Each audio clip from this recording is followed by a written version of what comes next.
Good evening, dear students. Welcome to the English Canvas.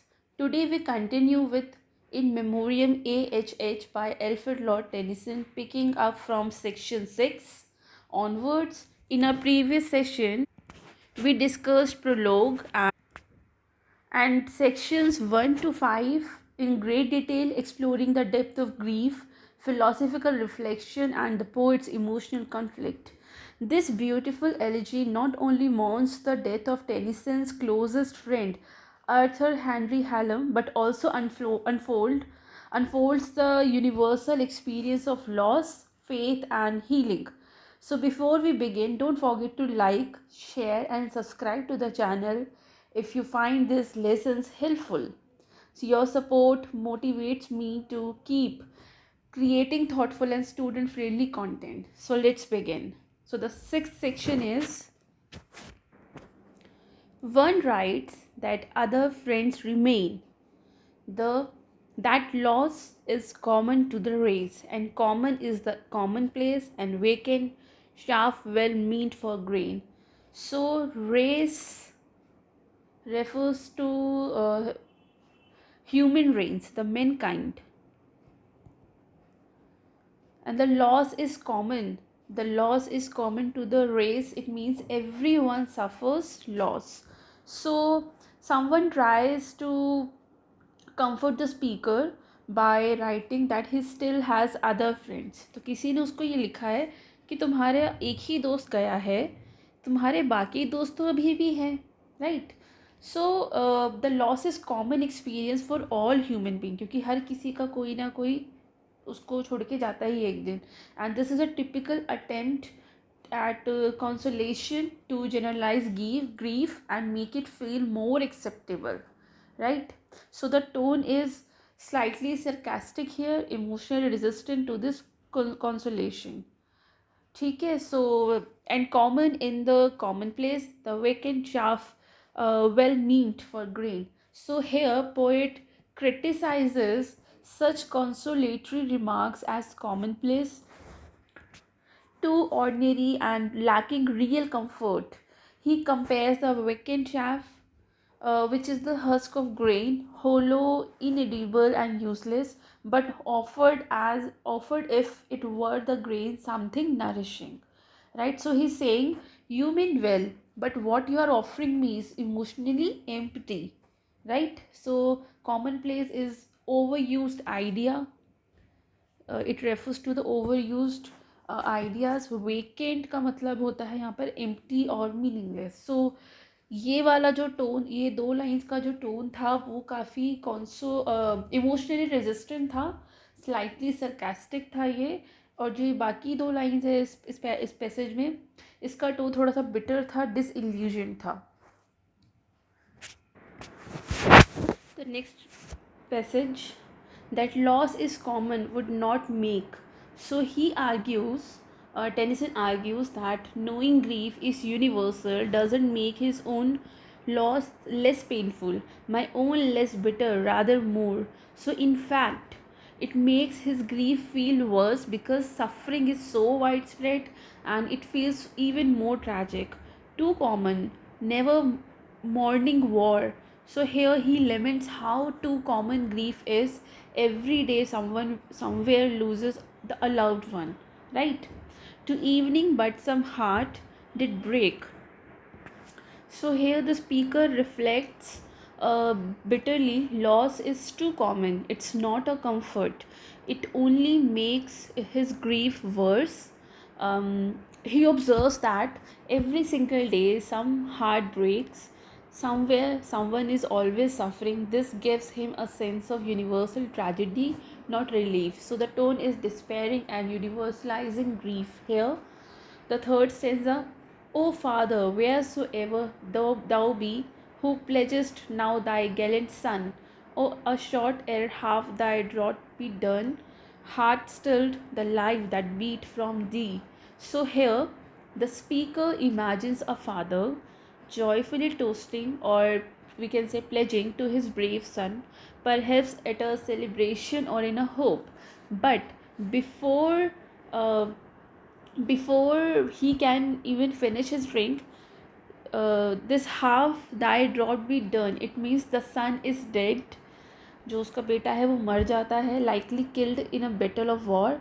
A short ere half thy draught be done, it means his son is dead, he is killed in a battle or a war. So this stanza emphasizes this suddenness and cruelty of death, right? Now the next, O mother, praying God will save thy sailor, while thy head is bowed, his heavy shorted hammock shroud drops in his vast and wandering grave. So now Tennyson imagines a mother here. इससे पहले इसने father को imagine किया था जिसका बेटा उसको अचानक से पता चलता है कि वो वॉर में मर गया है. वो एक सेलिब्रेशन करने की उम्मीद में था कि उसका बेटा जब आएगा तो वो सेलिब्रेशन करेगा, मतलब ड्रिंक लेगा. लेकिन वो अपनी मतलब इस होप में वो एक ड्रिंक ले रहा होता है, वो उसको पूरा भी नहीं पी पाता है. तब उसको न्यूज़ आ जाती है कि उसका बेटा मर गया, राइट. तो तभी ये जो ये वाला स्टेंजा था, this stanza emphasises the suddenness and cruelty of death. अब यहाँ पर नेक्स्ट में ये मदर को इमेजिन कर रहा है.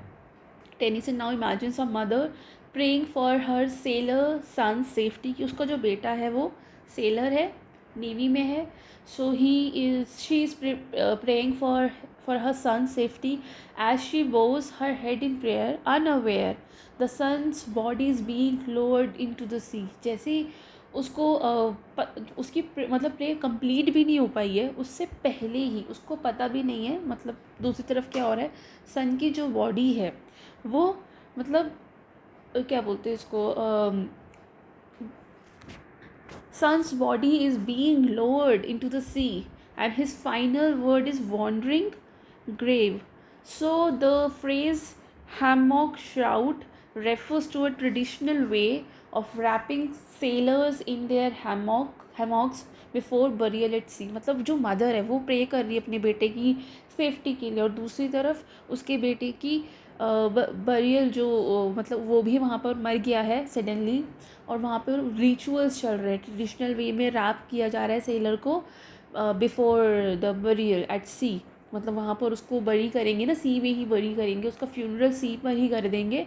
तो वहाँ पर वो दूसरी तरफ प्रिपरेशन चल रही है फ्यूनरल की, और एक इस तरफ ये जो मदर है वो गॉड से प्रे कर रही है उसके बेटे की लंबी उम्र के लिए, वो सेफ्टी के लिए, right. Now the next stanza, ये no more than I who wrought at that last hour to please him well, who mused on all I had to tell, and something written, something thought. So here Tennyson turned to his own grief now. जो उसका दुख क्या है कि उसने अपने बहुत ही closest friend को उसने खो दिया. पहले उसने एक फादर के दुख को बताया, फिर उसने मदर के दुख को बताया, अब वो अपने दुख पर आ गया है. He says that even those mothers and fathers don't know more than he does about what death feels like. अभी तो देखो जो वो फादर है और जो मदर है वो तो प्रे ही कर रहे हैं ना. फादर जो है वो सेलिब्रेशन का सोच रहा है, मदर जो है वो प्रे कर रही है, लेकिन उन दोनों के बेटे मर गए हैं. तो उनको तो पता भी नहीं है कि उनको क्या दुख मिलने वाला है. लेकिन इसको तो पता है कि डेथ से क्या फील होता है. ही to prepared for his friend Hallam's return, writing letters, thinking of things to say and planning. मतलब इसने भी खुद को प्रिपेयर किया था ना, मतलब इसने भी प्रिपेयर किया था खुद को. He was to preparing himself for his friends return, कि लेटर्स जो है वो लिखेगा वो उसको, और जो वो सोच मतलब वो लेटर्स तो उसको लिख ही रहा था, कुछ तो लिख ही चुका था, और वो काफ़ी कुछ सोच चुका था कि जब भी वो उससे मिलेगा अपने फ्रेंड से तो वो उसे क्या क्या कहेगा. So he worked very hard to please him. So this tone is very reflective and emotionally raw. Now the next passage is, expecting still his advent home, and ever met him on his way, with wishes thinking, here today or here tomorrow will he come. So the poet was always hoping for Hallam's return. He imagined he imagined meeting him with open arms, perhaps waiting for the letter, or knock at the door. He might come he might come today और tomorrow but he will come, he might come, मतलब उसको ये था, मतलब वो हमेशा उसका इंतज़ार करता रहता था, वो मीटिंग ऐसा वो इमेजिन भी करता था कि हम कैसे मिलेंगे, वो ओपन आर्म्स के साथ उससे मिलेगा। एंड वो उसके तरफ से लेटर्स का भी वेट करता था कि कभी तो वो लेटर्स आएंगे, उसके दरवाजे पर नॉक करेंगे और he may be he can come today और टुमारो। तो this emphasizes this passage emphasizes the hope and anticipation he once felt, which now makes the loss even more bitter. सो यहाँ पर एक नॉस्टैल्जिक टोन हमको दिखता है और ये काफ़ी मॉर्नफुल भी है, जिसमें वो पिछली चीज़ें याद कर रहा है कि मैंने भी कितनी सारी प्रिपरेशन की थी अपने दोस्त से मिलने के लिए, और तो लेकिन अब तो वो सब वेस्ट है. Now the next stanza is, O somewhere meek unconscious dove, that sittest wringing golden hair, and glad to find thyself so fair, poor child, thou waitest for thy love. So he imagines a young woman, innocent and joyful like a dove, combing her hair. वो अपने golden hair को comb कर रही है, and she is very pleased with her appearance, waiting for her lover to return, and she is unaware that her lover is dead, just as the poet waited for Hallam, unaware of his fate. तो यहाँ पर ये एक beautiful young woman की condition बता रहा है कि वो भी कितनी दुखी होने वाली है, क्योंकि वो अपने लवर का वेट कर रही है, उसके लिए रेडी हो रही है, अपने गोल्डन हेयर को कॉम कर रही है, अच्छे से रेडी हो रही है और वेट कर रही है. And now but she is unaware that her lover is dead, just as the poet had waited for Hallam, unaware of his fate. For now her father's chimney glows in expectation of a guest, and thinking this will please him best, she takes a riband or a rose. So the girl's home is ready to receive the guest, her lover. तो उसके जो father हैं उन्होंने भी अपनी chimney जला ली है. जो ये लड़की है, यहाँ पर जो ये लड़की थी, मीक एंड अनकॉन्शियस डव, ये इसके फादर यानी कि इसकी पूरी फैमिली, इसका पूरा घर, the girl's home is ready to receive the guest, her lover, and she thoughtfully decorates herself in expectation of a guest and thinking this will please him best.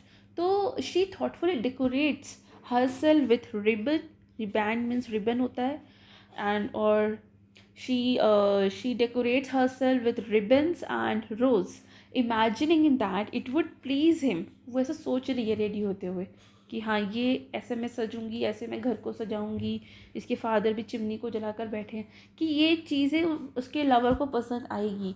And this echoes Tennyson's own emotional preparation for Hallam's return. So this is the tone is poignant here. The reader feels the tension between expectation and unseen tragedy. देखिए ऐसा होता भी है, हम काफ़ी सारी expectations लेकर कोई चीज़ का वेट कर रहे होते हैं और हमें अगर बदले में ट्रेजेडी मिल जाती है तो वो कंडीशन बहुत ही वर्स्ट होती है हमारे लिए. और इसी सेम कंडीशन में पोइट भी है. वो अपने बहुत ही क्लोजेस्ट फ्रेंड को खो चुका है, क्योंकि वो उसे बहुत समय से मिलने के लिए वेट कर रहा था, बट वो मिला नहीं. मिला उसे क्या, फेट मिला. तो वो भी बहुत दुखी है. Now the next stanza is,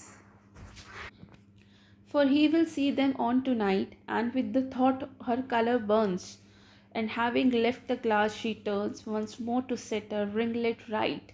So the girl, she blushes with excitement. Now she is blushing with excitement, thinking he will see her tonight. उसको लग रहा है कि आज तो उसका लवर उसको देखेगा. So she checks herself in the mirror. She checks herself in the mirror, again fixing her hair, eager and innocent. मतलब वो अपने आप को फिर से चेक करती है. वो बहुत शर्मा रही है, ब्लश कर रही है एक्साइटमेंट में. उसको ये लग रहा है कि आज तो मैं अपने लवर से मिलूँगी. वो खुद को ट्वाइस वो चेक करती है मिरर में. Again fixing her hair and she is eager to meet him. She is very innocent, and the repetition of the scene reinforces the cruelty of fate that awaits her. So the tone of this passage is tender and dramatic irony. And even when she turned, the curse had fallen, and her future lord was drowned in pass through the ford, or killed and falling from his horse. So at the exact moment she turns, imagining their happy reunion, her lover dies. जैसे ही वो turn करती है, वो imagine करती है अब एक happy reunion होगा, लेकिन उसका जो फ्यूचर लॉर्ड था, मतलब उसका हस्बैंड होने वाला, टू बी हस्बैंड, वो मर गया, either drowned while crossing a stream और थ्रोन फ्रॉम हिज हॉर्स, शायद वो स्ट्रीम को क्रॉस करते हुए डूब गया या अपने घोड़े से गिर गया, कुछ भी हो सकता है. And this chilling moment shows how joy and disaster can exist simultaneously, unknown to each other. So the tone of this passage is heartbreaking, क्योंकि यहाँ पर इसको पता चल गया है that her lover is dead now. Now the last stanza of sixth section is, what or oh what to her shall be the end, and what to me remains of good, to her perpetual maidenhood, and unto me no second friend. So Tennyson closes with a painful reflection for the girl, a life of loneliness, because she will never marry. This is a perpetual maidenhood, because she will not going to marry anyone. And for him, because no second friend will ever replace Helen. मतलब ये उस लड़की के लिए भी tragic है, क्योंकि वो तो अकेली रहेगी. क्यों? क्योंकि वो कभी किसी और से शादी नहीं करेगी. उस लड़की के लिए जो लाइफ है वो लोनलीनेस की है. She will never marrying any one. और ये तो उसके लिए, उस लड़की के लिए. एंड ऑन टू मी, मतलब for the Tennyson, no second friend. So no second friend will ever replace Hallam. This phrase carries deep emotional finality. He has lost something irreplaceable. So the tone is deep sorrow, grief, and resignation. So this sixth section of the poem, in this section, Tennyson shows how universal grief is, but instead of comfort, it highlights the cruelty and randomness of death. He gives example of sudden loss through a soldier, a sailor, or a young lover to mirror his own sorrow over Hallam's death. So this section is one of the most moving meditations on mourning and human connection and brutality of fate. Now we'll go to the seventh section. So the seventh section is one of the most emotional, raw, and atmospheric passage in the entire elegy. So let's explore in detail, line by line. So the first stanza is, dark house by which once more I stand, here in the long unlovely street, doors where my heart was used to beat so quickly, waiting for a hand. So Tennyson begins with a vivid physical setting. He is standing, लिखा ना, by which once I more stand. So Tennyson is standing outside the dark house. He's standing outside the house where his beloved friend Arthur Hallam once lived. तो ये Arthur के, जो कि अब नहीं रहा इसकी लाइफ में, इसका फ्रेंड, इनके घर के बाहर खड़े हैं. तो ये बता रहे कि मैं उस घर के बाहर खड़ा हूँ जहाँ कभी आर्थर रहा करता था. The house is described as a dark house and the street is long. जिस स्ट्रीट में वो घर है वो लॉन्ग है, घर जो है वो डार्क है.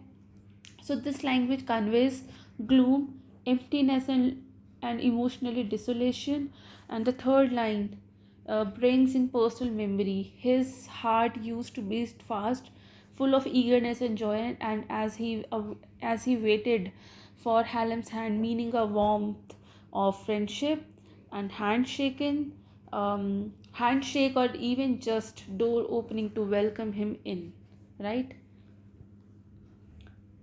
A hand that can be clasped no more.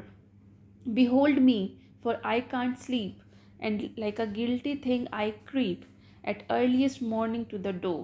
So now the beloved hand is gone forever. तो अभी जिसके हाथ की बात कर अपने फ्रेंड की, वो तो जा चुका है हमेशा के लिए. सो इट कांट क्लैप्स्ड, मतलब it can be clasped no more. It indicates finality, the death. तो वो जा चुका है, तो अब वो तो कभी उसको मिलेगा नहीं. So Tennyson describe his restlessness. He can't sleep. वो बता रहा है कि जब से उसका दोस्त गया है वो कभी सो नहीं पाया ढंग से. And at the break of dawn he creeps to the door like a guilty thing. मतलब जब से उसका दोस्त गया है वो कभी सो नहीं पाया चैन से. So this simile like a guilty thing is deeply psychological. Perhaps he feels guilty over surviving, or over not having done more, or simply the irrational guilt that can come with grief.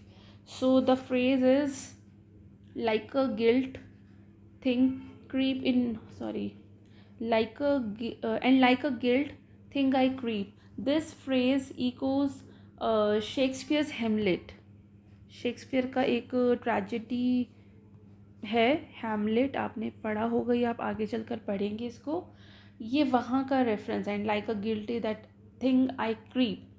So this is a reference from Shakespeare's Hamlet, where the ghost of Hamlet's father is described in similar terms, and this deepens the aura of death, haunting, and silence.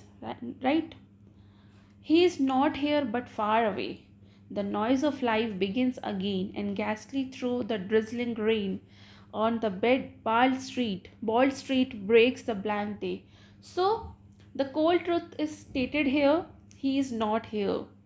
ये एक सच्चाई है इसके जीवन की कि अब वो यहाँ पे नहीं है.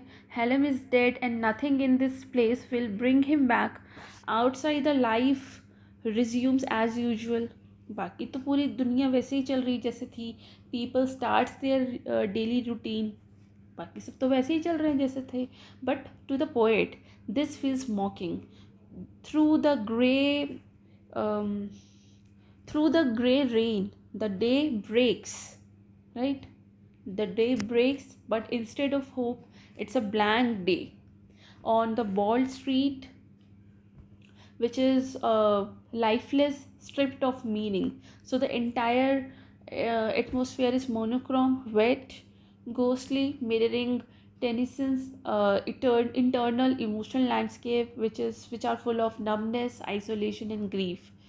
So this section, this is a very short, one of the short sections in the poem. This section is deeply personal, grounding the poet's grief in physical space and routine. He returns to the Hallam's house where he once felt joy, but now he experiences emptiness and alienation here. So this passage shows the disconnect between the personal sorrow and the indifference of the outside world.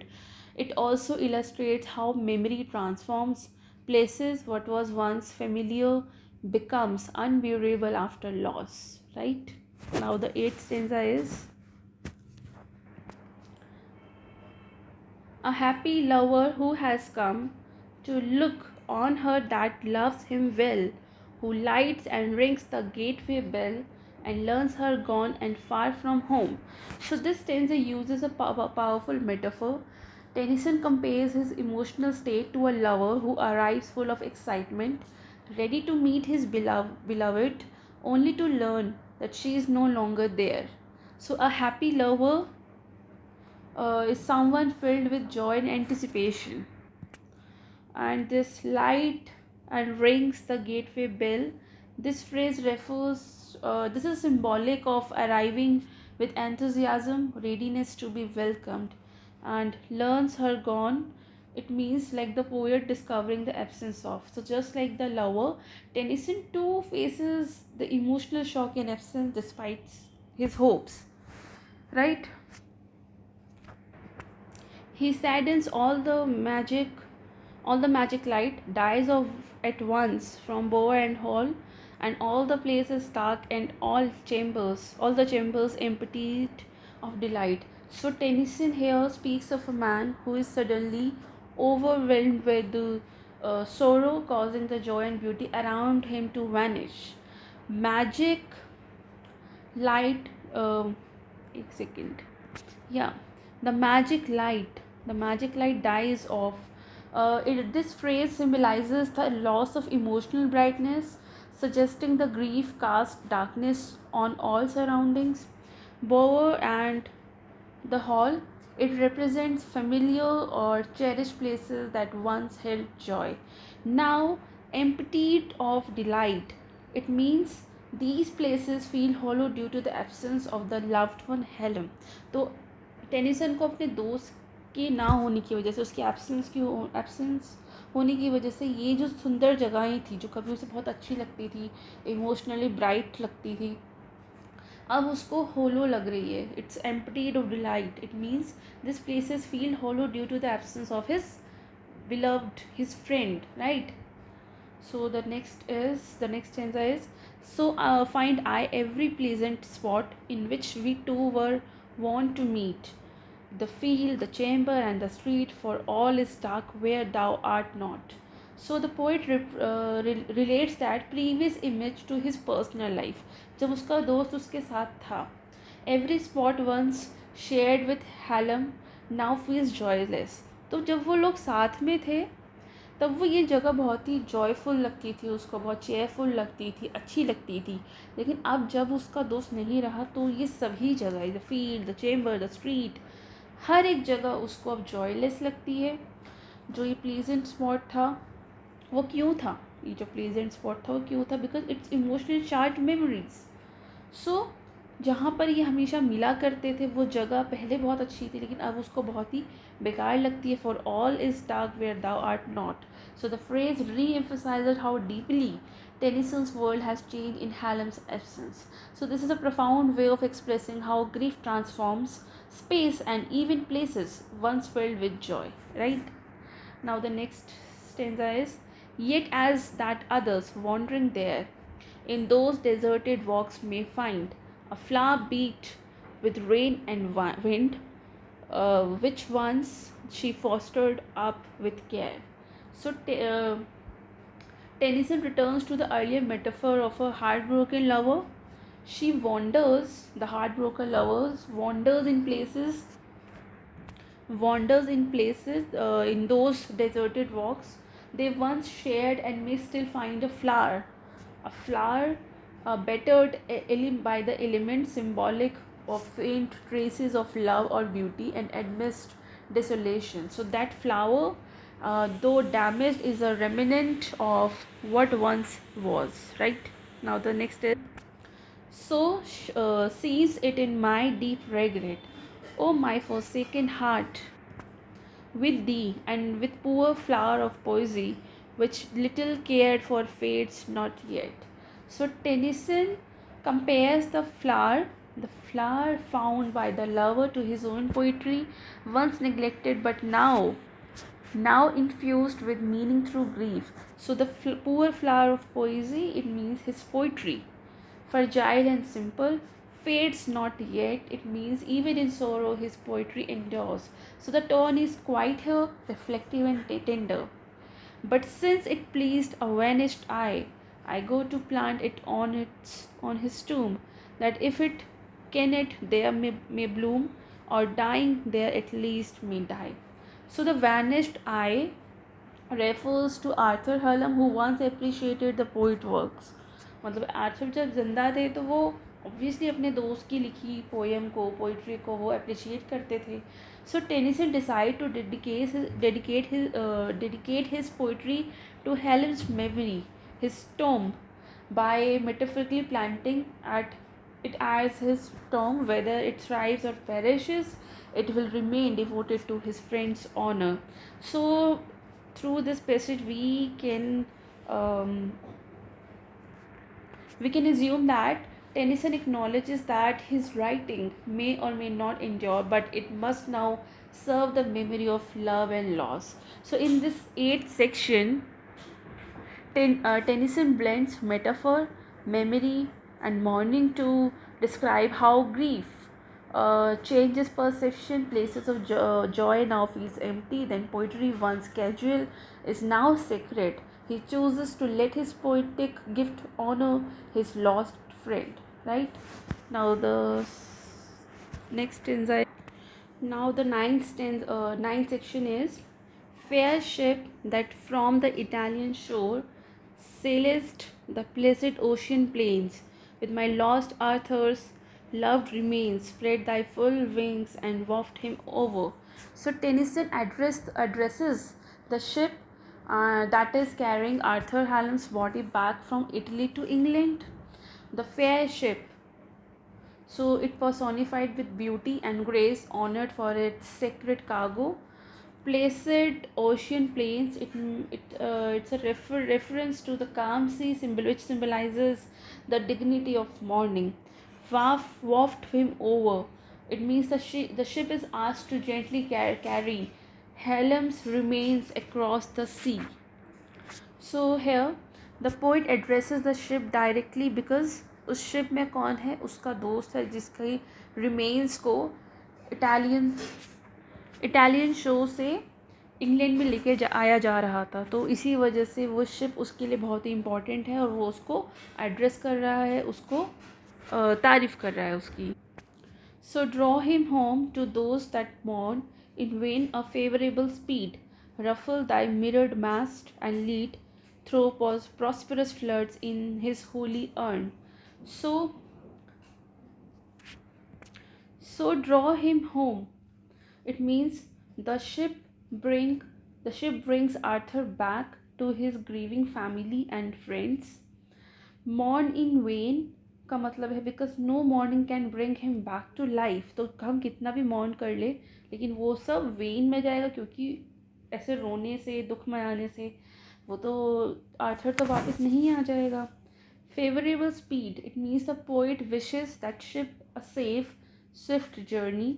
Holy urn refers to the Hallam's body or ashes are seen as sacred, emphasizing reverence. So, and the mirrored mast, it's and the prosperous flood add a visual softness and the elegance to grief. So यहाँ पर जो poet है वो ship को personify कर रहे हैं, उनको रिस्पेक्ट दे रहे हैं, उसको सेक्रेड बोल रहे हैं. क्योंकि वो किसको लेकर आया है, उसके बेस्ट फ्रेंड, उसके क्लोजेस्ट फ्रेंड को उसकी फैमिली तक, उस तक लेकर आया है. So all night no rudder air perplex thy sliding keel till phosphor bright as our pure love through early light shall glimmer on the dewy checks. So the poet prays that no harsh wind, the rudder air means harsh wind,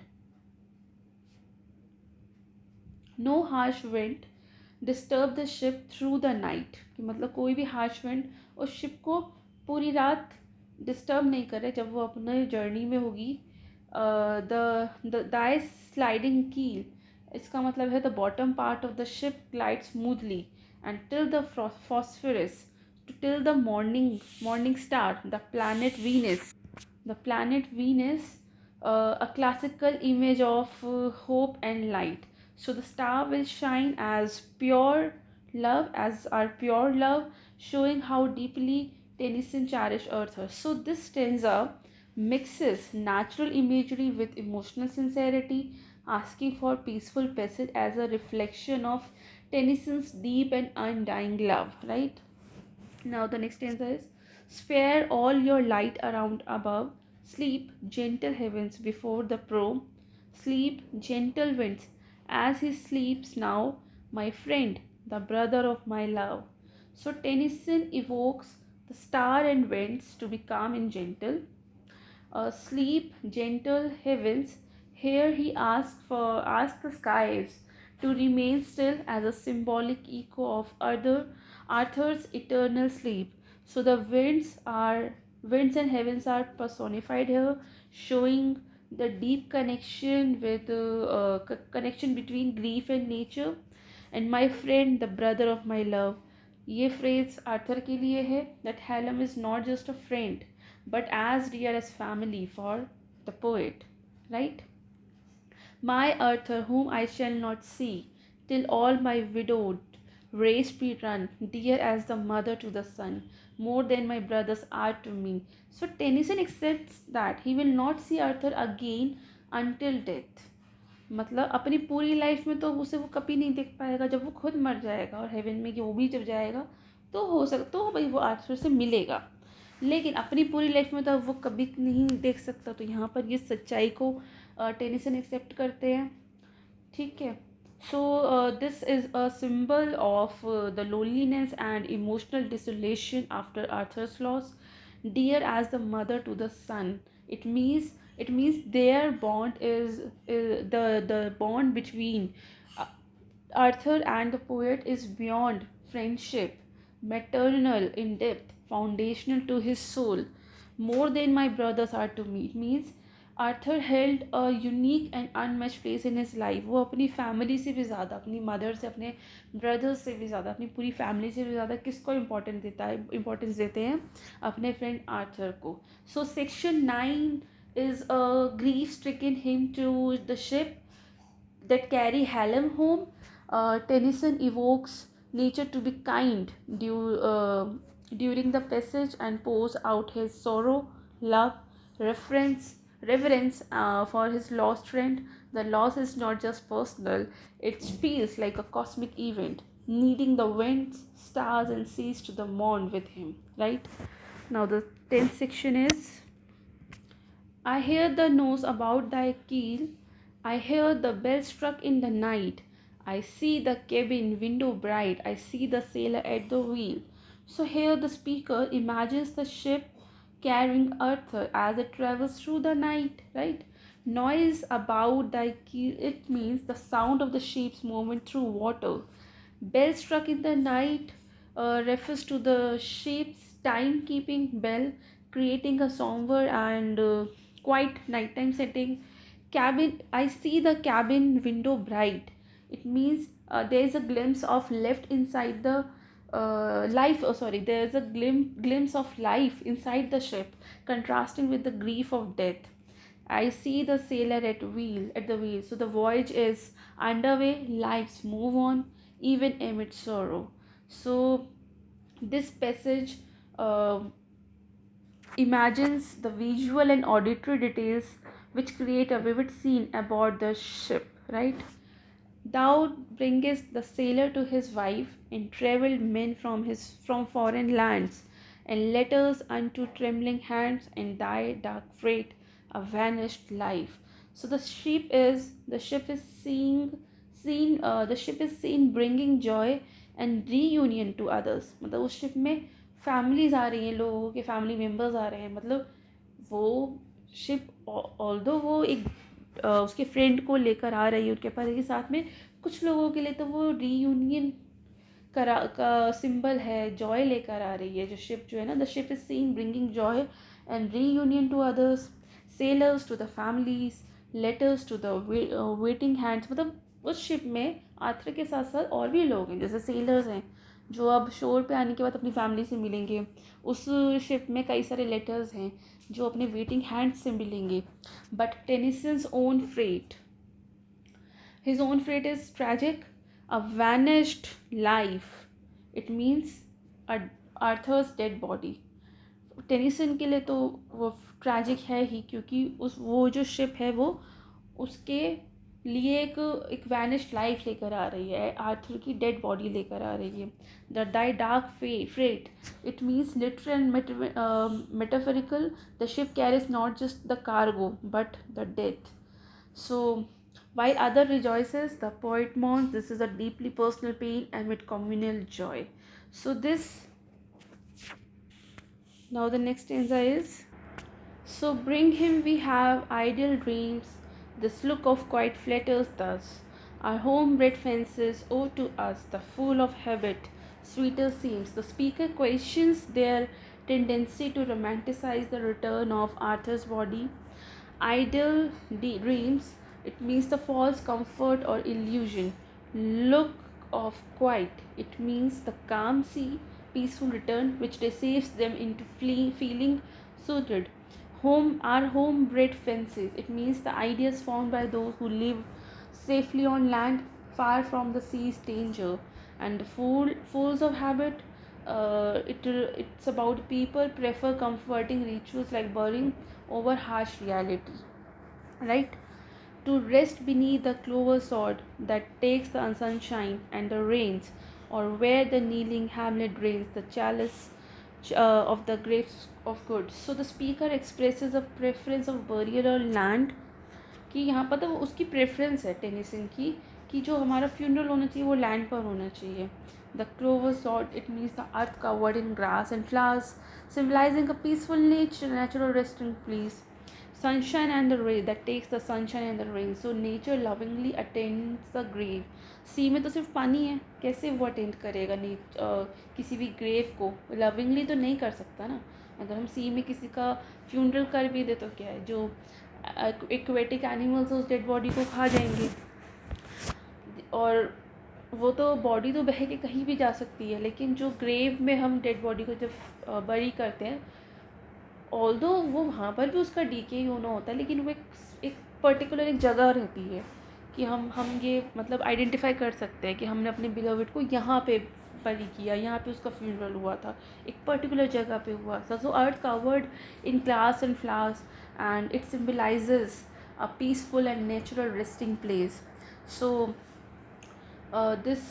तो इसका जो preference है Tennyson का, वो land को लेके ज़्यादा है कि लैंड में ही हमको ग्रेव को मतलब बरी करना चाहिए. और where the kneeling hamlet drain. So this is a small village church where people drink the wine in religious ceremony. So it implies a spiritual and sacred atmosphere around death, comforting and shared. Now the next stanza is, then if the roaring wells should gulf him fathom deep in brine, and hands so often clasped in mine should toss with tangle and with shells. So this passage contrasts the peaceful vision of a land burial with a violent and lonely burial at sea. Roaring wells, it refers to the deep sea waters. Gulf with fathom deeps in brine, it means to be swallowed deep by the salty ocean. So the idea of those some hands now floating lifeless, tangled in seaweed and shells is haunting. So this section, 10th section, in this section, Tennyson reflects on the painful reality of Arthur's body being returned by sea, comparing it to the idealized and peaceful image of burial on land. He acknowledges that such romantic notions may be mere idle dreams, but they offer emotional comfort. This section highlights how human beings try to soften the grief through ritual and imagination, even when faced the grim realities of death. Now, the 11th section is, calm is the morn without a sound, calm as to suit a calmer grief, and only through the faded leaf the chestnut pattering to the ground. So the morning is peaceful. Morn का मतलब यहाँ पर है morning, सुबह. So the morning is peaceful and calm, peaceful and quiet, reflecting an atmosphere of stillness and acceptance. This calm seems appropriate for a calmer grief, not fresh pain. Calmer grief means it's now मतलब the pain is now it's now calm, it's ये fresh नहीं है basically, but a more settled and melancholic sorrow. This only sound is the soft fall of the chestnut leaves, symbolizing the natural decline and gentle fading of life, perhaps echoing Arthur's quiet passing. Right, now the next stanza is, so the calm and deep peace on this high world, and on these dews that drench the foes, and all the silvery gossamers that twinkle into green and gold. So the calm is now envelops the entire world, the high world, right, from earth to the sky. The dewdrops on the firs, a spiny shrub, the firs, a spiny shrub, and the gossamer, spider webs shining in the sunlight, reflects a gentle and shimmering peace. These natural images reflect delicacy, transience, and the beauty of life even in decay. The calm and still light on yon great plain that sweeps with all its autumn birds and crowded farms and listening towers to mingle with the bounding main. So the light spreads calmly across a vast autumn landscape filled with the farms and trees, listening towers, buildings fading into horizon, suggesting the distance and the passage of time. So everything seems the crowded farm, the listening towers, to mingle with the bounding main. It means everything seems to merge into the sea, the bounding main. इसका मतलब होता है sea. sea होता है इसका मतलब bounding main, right?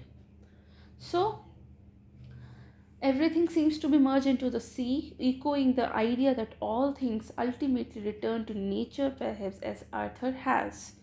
Now, the next stanza is calm and deep peace in this white, these leaves that redden to the fall, and in my heart, it, if calm at all, and if any calm, a calm despair. So, the peacefulness continues in the wide open air and the changing uh, leaves now turning red. So Tennyson reflects inward. Is there calm in his heart? So maybe it is a calm despair. So this oxymoron, the calm despair, this is the good example of a poetic device named oxymoron. Oxymoron वो होता है जिसमें आपको दो words को एक साथ लिखा जाता है और उनके ऑपोजिट मीनिंग होते हैं. So this oxymoron suggest resignation, a sorrow deep and steady that is no longer rages but remain quiet and enduring. Calm on the seas and silver sleep and waves that swayed themselves in rest, and dead calm in that noble breast which heaves but with the heaving deep. So the seas are also calm, reflecting a universal stillness, right? And the silver sleep suggests a peaceful death. So these final two lines are the most powerful. Arthur's body now rests in the sea, and his noble breast heaves only the with the waves, symbolizing both physical death and emotional connection between the poet's grief and nature. Right. So the section 11 presents an elegy of stillness. Nature mirrors the poet's mood, not violent grief but a muted, weary sorrow. Tennyson finds temporary comfort in the peaceful beauty of the world, but realizes that inside him lies not peaceful but a quiet despair. The sea, the death, and memory are they all are intertwined in this moving section. Right, now the 12th stanza, and this will be the last stanza for this class. उसके बाद वाले stanzas हम next class में करेंगे. So let's read the last stanza of this class. Low as a dove when up she springs, to bear through heaven a tale of woe, some dolorous message knit below the wind pulsation of her wings. So the speaker likens his own emotional state to a dove flying upward. The dove is the dove is carrying a sorrowful मतलब some dolorous, इसका मतलब होता है sorrowful message symbolizing his own grief and mourning for Arthur, and the wild pulsation of her wings. It represents the agitation and intensity of emotion. So it reflects poet's inner urge to release his pain, almost as if it could be flown away in the sky. Like her I go, I can't stay. I leave this mortal ark behind, a weight of nerves without a mind, and leave the cliffs and haste away. So the speaker sees himself mirroring the dove.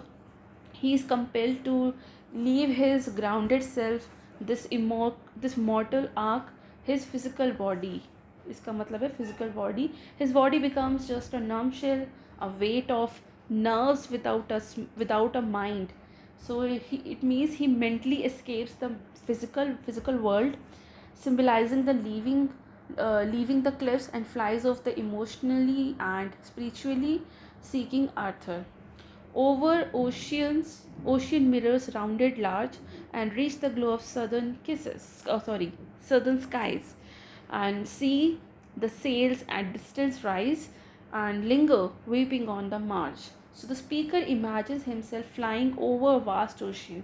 वो अपने आप को ऐसा feel कर रहा है कि जैसे वो वास्ट ओशन पर उड़ रहा है, फ्लाई कर रहा है. So he is flying as he is flying over the vast ocean, possibly envisioning the journey Arthur's body is taking back home.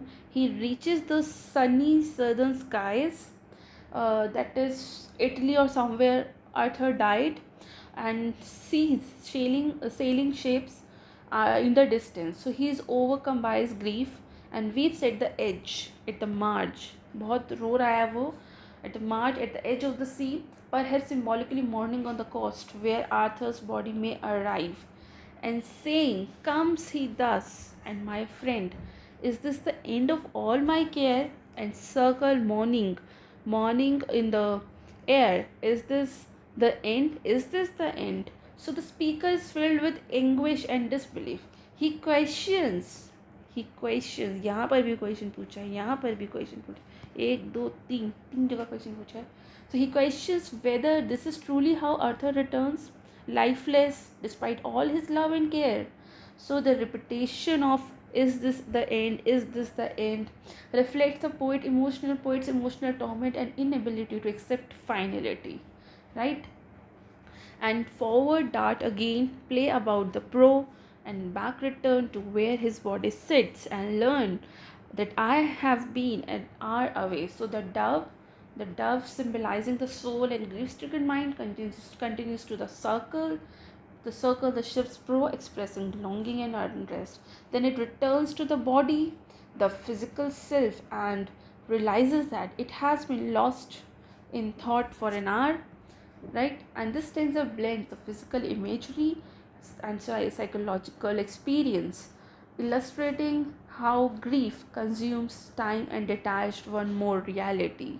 So this section 12, in this section, Tennyson uses the powerful metaphor of a dove to depict the restlessness, sorrowful journey of the grieving mind. The poet feels disconnected from his own body, emotionally taking flight over the sea to mourn Arthur. He questions the finality of death and portrays grief as both physical and mental dissociation, and ending with the painful return of the realization of loss. Right? So, today's class has been an intense and heartfelt journey through the depth of grief, memory, and spiritual reflection in this poem. Up to section 12, we explored Tennyson's powerful metaphors and emotional romance, and I hope it has deepened your understanding of Victorian elegiac poetry. Since the session has been quite extensive, let us pause here for today. We shall continue our reading and analysis from section 13 from there only. So in our next class, where we will uncover more layers of Tennyson's thought and poetic craft.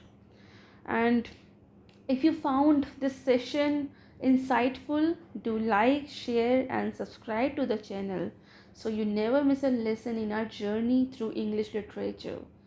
Keep reading, keep reflecting, and I'll see you in the next session. Take care and happy learning. Thank you.